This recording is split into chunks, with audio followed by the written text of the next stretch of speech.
പ്രശ്നങ്ങൾ വരാനായിട്ടുള്ള കാരണം എന്താണെന്ന് ഇതുവരെയ്ക്ക് അന്വേഷിച്ചിട്ടില്ല.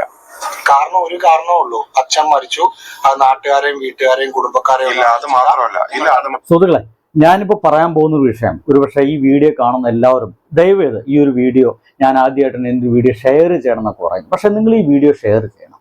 കാരണം നമ്മുടെ കേരളം അതിഭീകരമായ ഒരു അപകടാവസ്ഥയിലേക്ക് പോയിക്കൊണ്ടിരിക്കുന്നു എന്നതാണ്.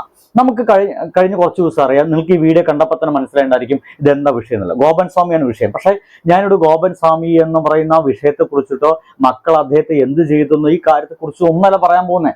ഞാൻ ഇതിനേക്കാൾ അപ്പുറമായിട്ടുള്ള വേറെ കാര്യം പറയാൻ പോകുന്നത്. ഒരു പക്ഷേ ഇതിന്റെ ഭാഗമായിട്ട് ഞാൻ കുറെ കാലമായിട്ട് മാപ്പിളാരങ്ങ് സപ്പോർട്ട് ചെയ്യാൻ നടക്കുകയാണ് എന്നുള്ള വർത്തമാനം കേൾക്കുകയാണെങ്കിൽ ഒരു കുഴപ്പമില്ല, ഞാൻ അതിന് തയ്യാറാണ് എന്ന് തന്നെ ഞാൻ പറഞ്ഞുകൊണ്ടിരിക്കുന്നത്. കാരണം കൃത്യമാണ്, ഒന്ന് കേട്ടു നോക്കാം. മാത്രമല്ല സംസ്കരിച്ചു. ഇല്ല, അത് തന്നെയാണ് കാരണം. ഇല്ല, ഇത് മീഡിയ ചാനലിൽ കറക്റ്റ് ആയിട്ട് നമ്മള് നിങ്ങൾക്ക് തന്നെ അറിയാൻ പറ്റും. 199% ആൾക്കാര് അന്ന് പ്രശ്നം ഉണ്ടാക്കിയിട്ടുള്ളത് ആരൊക്കെയെന്നറിയോ? അറിയോ? നിങ്ങൾ തന്നെ പറയും. അറിയോ? ഈ നാഗരുടെ പ്രശ്നത്തിന്റെ അവര് തന്നെയാണ്, മുസ്ലിങ്ങൾ തന്നെയാണ് ഏറ്റവും കൂടുതൽ പ്രശ്നം ഉണ്ടാക്കിയിട്ടുള്ളത്.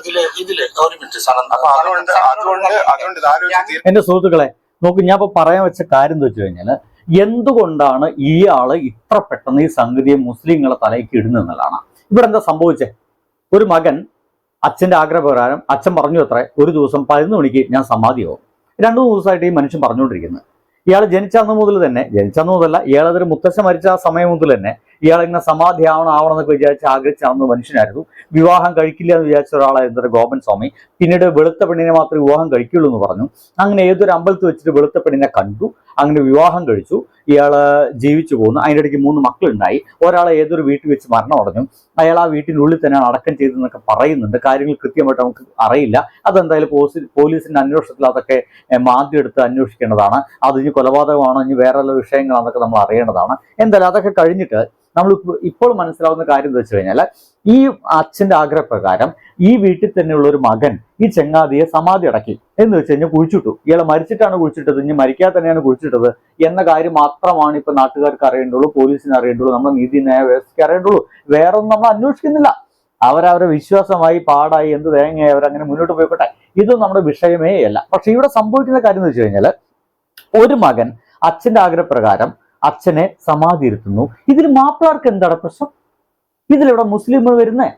ഇതിൽ ഏത് ഭാഗത്താണ് മുസ്ലിം വരുന്നത്? ഇവരവരെ വിശ്വാസപ്രകാരം ഒരു അമ്പലം കെട്ടുന്നു. ആ ചുറ്റുപാടത്തുള്ള ആൾക്കാർ മുഴുവൻ അമ്പലം കെട്ടാൻ പൈസ കൊടുത്തു എന്ന് പറയുന്നത്. അതിലൊരു മുസ്ലിങ്ങളും പൈസ കൊടുത്തിട്ടുണ്ടായിരിക്കാം. ആ അമ്പലത്തിന് സൈഡിലൂടെ വഴിയൊന്നുമില്ല, ആർക്കും അങ്ങനെ വഴി തർക്കമൊന്നും അവിടെ ഇല്ലെന്നാ നാട്ടുകാർ മുഴുവൻ പറയുന്നു.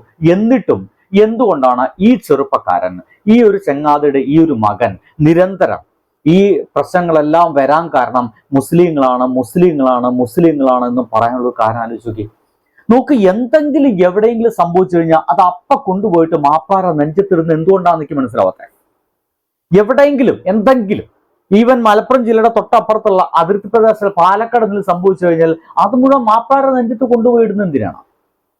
ഈ മക്കള് അച്ഛനോട് ചെയ്ത ഈ ഒരു കാര്യത്തെ കുറിച്ചിട്ട് അന്വേഷിക്കാൻ വേണ്ടിയിട്ട് കേസ് കൊടുത്ത പോലും ഒരു മുസ്ലിം അല്ല, അയൽവാസിയായിട്ടുള്ള ഒരു ഹിന്ദുവാണ്. അതിൽ ഹിന്ദുക്കളും മുസ്ലിങ്ങളും ഒക്കെ അതിൽ ഒപ്പിട്ടിട്ടുണ്ട്. ക്രിസ്ത്യൻസ് എന്ന് പറയുന്ന ആൾക്കാർ, ഒരാൾ യേശുദാസനാണ് ഒപ്പിട്ടുള്ളത്. അപ്പൊ ക്രിസ്ത്യൻസും മുസ്ലിംസും ഹിന്ദുക്കളൊക്കെ ഈ ഗോപൻ സ്വാമി എവിടെയെന്ന് അറിയാൻ വേണ്ടിയിട്ട് കൊടുത്ത പരാതിക്ക് ഒപ്പിട്ടിട്ടുണ്ട്. അതിലത്തെ ആദ്യ ഒപ്പുകളൊക്കെ ഇട്ടുള്ളത് ഹിന്ദുക്കളാണ്.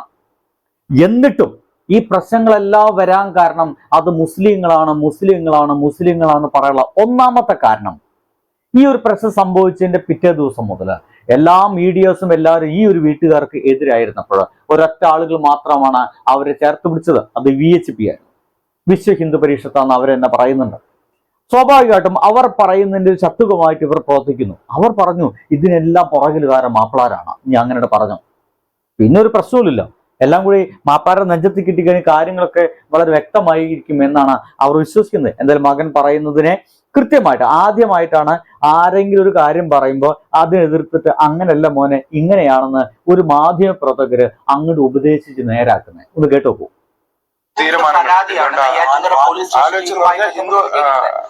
സംഘടനകളോട് ആലോചിച്ചിട്ട് 2 പരാതിയാണ് നെയ്യാറ്റിൻകര പോലീസ് സ്റ്റേഷനിൽ ഇതുമായി ബന്ധപ്പെട്ട് കൊടുത്തിരിക്കുന്നത്. അതിൽ ഒന്നാമത് പരാതി കൊടുത്തിരുന്ന ആൾ തൊട്ടടുത്ത വീട്ടിലുള്ള വിശ്വംഭരൻ. രണ്ടാമത് വിശ്വംഭരൻ ഹിന്ദുവാണോ മുസ്ലിമാണോ ക്രിസ്ത്യനാണോ? അല്ല, ഹിന്ദുവാണേ. പെറ്റീഷൻ കൊടുത്തതിൽ ഒന്നാമത് ഒപ്പിട്ടിരിക്കുന്ന ആൾ യേശുദാസൻ, രണ്ടാമത് ഒപ്പിട്ട ആൾ സനന്തം പറയുന്ന നിങ്ങളുടെ തൊട്ടപ്പുറത്തെ സ്ഥലത്തിന്റെ ഉടമ മുജീബ്. അതിനകത്ത് ഈ മതവും ജാതിയും പറയാൻ എന്താണ്? യേശുദാസനുണ്ട്, വിശ്വംഭരനുണ്ട്. ഈ മാസ് പെറ്റീഷനിൽ ബാക്കി എല്ലാ മതത്തിലും ജാതിയിലും രാഷ്ട്രീയ പാർട്ടിയിൽപ്പെട്ട ആളുകളുമുണ്ട്. അതിനൊരു മതത്തിന്റെ കോർണറിലേക്ക് സനന്തൻ എന്തിനാണ് കൊണ്ടുവരുന്നത്? സാറ് ഞങ്ങൾക്ക് ഞാൻ പറഞ്ഞത് ഈ വിശ്വംഭരനെ പറ്റി പറഞ്ഞല്ലോ, ഈ ക്ഷേത്രത്തിന്റെ ഇതുമായിട്ട് ബന്ധപ്പെട്ടിട്ടുള്ള കാര്യങ്ങൾ ഞാൻ ആദ്യമേ പറഞ്ഞിട്ടുണ്ടായിരുന്നു. ഈ വിശ്വംഭരൻ ഞങ്ങളുടെ ശത്രു തന്നെയാണ്. കാര്യം ഈ ക്ഷേത്രത്തിനോടനുബന്ധിച്ച് അവർക്ക് ഇപ്പൊ ഞങ്ങളോടുള്ള വൈരാഗ്യം എന്ന് പറഞ്ഞാൽ ഇല്ലാത്ത കഥകളെല്ലാം കെട്ടിച്ചമച്ച് സ്റ്റേഷനിലേക്ക് കംപ്ലൈന്റ് കൊടുക്കാനുള്ള കാരണം എന്ന് പറഞ്ഞാൽ ക്ഷേത്രത്തിന്റെ സൈഡിൽ കൂടെ ഞങ്ങൾ വഴി കൊടുത്തിട്ടില്ല. അതുകൊണ്ടാണ് ഞങ്ങൾ വിശ്വംഭരൻ പറയുന്നത് ഒരിക്കലും ഇതില്ലാത്ത കഥയാണോ എനിക്ക് മനസ്സിലാവുന്നില്ല. എന്താണ് ചെറുപ്പക്കാരൻ പറയുന്നത്? നമുക്ക് ഒരു വ്യക്തതയും കിട്ടാത്ത രീതിയിലാണ് ഈ മനുഷ്യൻ സംസാരിച്ചുകൊണ്ടിരിക്കുന്നത്. ഇല്ലാത്ത കഥയല്ല, അച്ഛനെ കാണാനില്ല, മിസ്സിംഗ് ആണ്. നിങ്ങൾ പറയുന്ന സമാധിയാണെന്ന്. എന്തായാലും ബോഡിയൊക്കെ കിട്ടിയ കാര്യങ്ങളൊക്കെ നിങ്ങൾക്ക് അറിഞ്ഞിരിക്കും. പക്ഷെ പറഞ്ഞു വെക്കുന്നത് ഇങ്ങനെയൊക്കെ ആയിരുന്നിട്ട് പോലും ഈ പ്രശ്നങ്ങളെല്ലാം മുസ്ലിങ്ങളെ തലയ്ക്ക് മാത്രം ഇടാനുള്ള ഒരു വലിയ ശ്രമം, ഞാൻ പറയുന്നത് ഇതിനൊരു വലിയ ശ്രമം എന്ന് തന്നെയാണ് പറയുന്നത്. ഇതൊരു ബിഗ് എന്താ പറയുക കോൺട്രവേഴ്സി ഉണ്ടാക്കാൻ വേണ്ടി, അല്ലെങ്കിൽ എന്തെങ്കിലും ഇഷ്യൂ ഉണ്ടെങ്കിൽ അതിനെ മായ്ക്കാൻ വേണ്ടിയിട്ട്, ആ മക്കള് അച്ഛനെ തല്ലിക്കൊന്നതായോട്ടെ ആ ഇഷ്യൂവിനെ മറയ്ക്കാൻ വേണ്ടിയിട്ട് വളരെ പെട്ടെന്ന് ഇതിനെല്ലാം കാരണം മുസ്ലിം ആണെന്ന് പറഞ്ഞു വെക്കുക. എത്ര സിമ്പിളാണ്. അങ്ങനെയാണെങ്കിൽ കേരളത്തിൽ നടക്കുന്ന ഓരോ കാര്യത്തിനും ഇതിനൊക്കെ പുറകെ മുസ്ലിങ്ങളാന്ന് പറഞ്ഞു വെക്കുകയാണെങ്കിൽ നമ്മുടെ കേരളം എങ്ങോട്ടാ പോകുന്നേ? വെറുതെ ഒന്നും അറിയാത്ത അപ്പുറത്തും ഇപ്പുറത്തും താമസിക്കുന്ന മുസ്ലിങ്ങളൊക്കെ ഏതൊരു മകൻ ഏതൊരു അച്ഛനെ സമാധിരുത്തിയതിന് ഉത്തരം പറയേണ്ടി വരുന്നു എന്ന അവസ്ഥയിലേക്ക് എത്തുകയാണെങ്കിൽ, ഇവിടെ ഞാൻ പറഞ്ഞത് എൻ്റെ പൊന്നു സുഹൃത്തുക്കളെ, നിങ്ങൾ വീഡിയോ ഷെയർ ചെയ്യണം.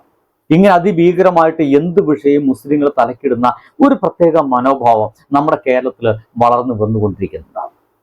എന്ത് വിഷയം ഉണ്ടെങ്കിലും അത് മുസ്ലിങ്ങൾ വെച്ച് താരതമ്യം ചെയ്യുന്ന രീതിയിലുള്ള ഒരു പ്രത്യേക തരത്തിലുള്ളൊരു മനോഭാവം, ഒരു രാഷ്ട്രീയം നമ്മുടെ കേരളത്തിൽ വളർന്നു വരുന്നുണ്ട്.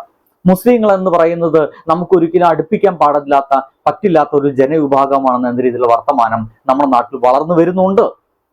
അതല്ലാതെ ഒരു തരത്തിലും ബന്ധമില്ലാത്ത അങ്ങേ തലക്കി കിടുന്ന മുസ്ലിങ്ങളാണ് ഈ പ്രശ്നങ്ങൾക്കെല്ലാം കാരണമെന്ന് ഈ മനുഷ്യൻ പറയില്ല.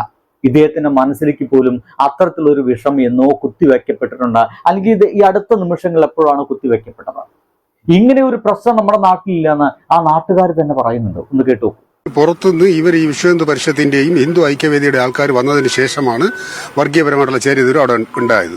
ഇതെല്ലാം ആദ്യമല്ല. ഞാൻ ഈ ആദ്യ ദിവസം 8-ാം തീയതി മരണപ്പെട്ടു. 8-ാം തീയതി രാത്രി 9-ാം തീയതി രാവിലെ മുതൽ ഇവിടെ ഉള്ളവനാണ് ഞാൻ. ഈ അടുത്ത് തന്നെയാണ് നമ്മുടെ എന്റെ താമസവും. ഈ പുള്ളി ഇതിന്റെ അടുത്താണ് താമസം. പുള്ളിയും അവരെ അയൽവക്കത്തുള്ളതാണ്. ഞങ്ങളെല്ലാം ഒരുമിച്ച് ഏകോദര സഹോദരങ്ങളെ പോലെ കഴിഞ്ഞിരുന്നവരെ ഇവർ വന്ന് ഭയങ്കരമായ അതിന്റെ വിഷ്വൽസ് ഒക്കെ ഉണ്ടാവും എല്ലാവരുടെ. അത് ഭയങ്കരമായ വർഗീയപരമായിട്ട് ഈ ഇവിടുത്തെ ആരാധനയ്ക്കോ പൂജാകർമ്മങ്ങൾക്കോ ഇവിടെ ആരും എതിരല്ല.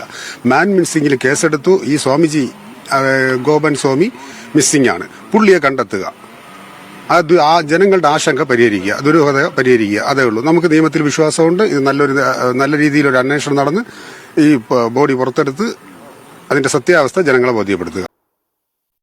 കേട്ടിരിക്കും, കണ്ടില്ലേ? ഇങ്ങനത്തെ ഒരു വിഷയങ്ങളൊന്നും ഞങ്ങളുടെ നാട്ടിലില്ല എന്നാണ് പറഞ്ഞത്. ഇതെല്ലാം വന്നത് ഈ ഒരു മിസ്സിങ് സംഭവിച്ചതിന് ശേഷം മാത്രമാണ് കുറച്ച് ആളുകൾ വന്ന് കുത്തിത്തിരിപ്പുണ്ടാക്കിയതാണ്. എന്തായാലും കുത്തിത്തിരിപ്പുണ്ടാക്കിയ ആൾക്കാരൊക്കെ എങ്ങോട്ടൊക്കെ പോയി. ഇവിടെ എന്തായാലും നീതിന്യായ വ്യവസ്ഥയും കോടതിയും പോലീസൊക്കെ ഉള്ളതുകൊണ്ട്, നല്ലൊരു ഗവൺമെന്റ് ഉള്ളതുകൊണ്ട് അവരത് അന്വേഷണം ഉത്തരവിട്ടു. കോടതി പറഞ്ഞു സംഗതി വിളിക്കണം, ഡെത്ത് സർട്ടിഫിക്കറ്റിൽ സംഗതി വിളിക്കണം, അന്വേഷിക്കണം. അന്വേഷണത്തിന്റെ ഭാഗമായിട്ട് എന്തെങ്കിലും ബോഡി കൊണ്ടുപോയിട്ടുണ്ട്, ബാക്കി വിവരങ്ങളെല്ലാം നിങ്ങൾ ഉദ്ദേശിക്കെത്തും. പക്ഷെ എപ്പോഴും പറയുന്നു, എന്ത് സംഭവിച്ചാലും എവിടെ എങ്ങനെ സംഭവിച്ചാലും എല്ലാം മുസ്ലിങ്ങളെ നെഞ്ചത്തിക്കിടുന്ന ഈ ഒരു പരിപാടി എൻ്റെ പ്രിയ സുഹൃത്തുക്കളെ അവസാനിപ്പിക്കേണ്ടിയിരിക്കുന്നു. ജീവിക്കാൻ പറ്റാവുന്ന ഈ ഒരിടത്തെ ജീവിക്കാൻ പറ്റാത്ത ഒരു കേരളമാക്കി എൻ്റെ പ്രിയ സുഹൃത്തുക്കളെ മാറ്റരുത് എന്നതാണ്.